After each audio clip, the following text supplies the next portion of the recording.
Next, we have Breakout EDU. Now, this is awesome. You can use it for any grade level and almost any subject area if you get creative enough with it. What my school did was they applied for a grant and they were able to purchase 4 Breakout EDU boxes. So this is kind of like an escape room in your classroom.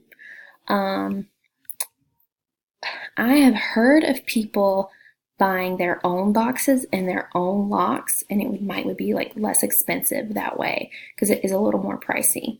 However, once you log in, there are several different games that are already presented for you. So let's say we go to elementary games and elementary science.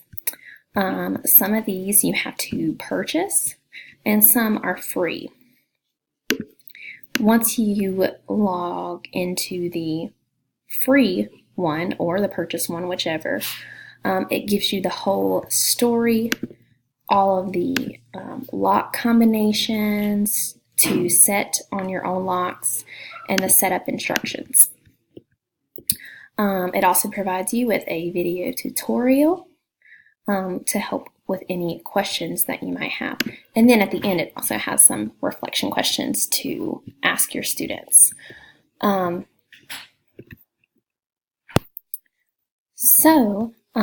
I did was I had a Breakout EDU for Valentine's Day, and the students had to solve various clues around the room. It related to beginning sounds, it related to counting up from given numbers, rhyming words, etc. And so I brought in a lot of standards for students to practice, and they, for one section, they had to use an iPad and scan a QR code which logged them onto the Breakout EDU site, and that's how they solved that clue. Once they solved all the clues, the entire box is unlocked and there is whatever treat or prize, whatever you want, filled inside. So they get very excited about it. It's educational, it brings in technology. It's just a wonderful thing to use all around.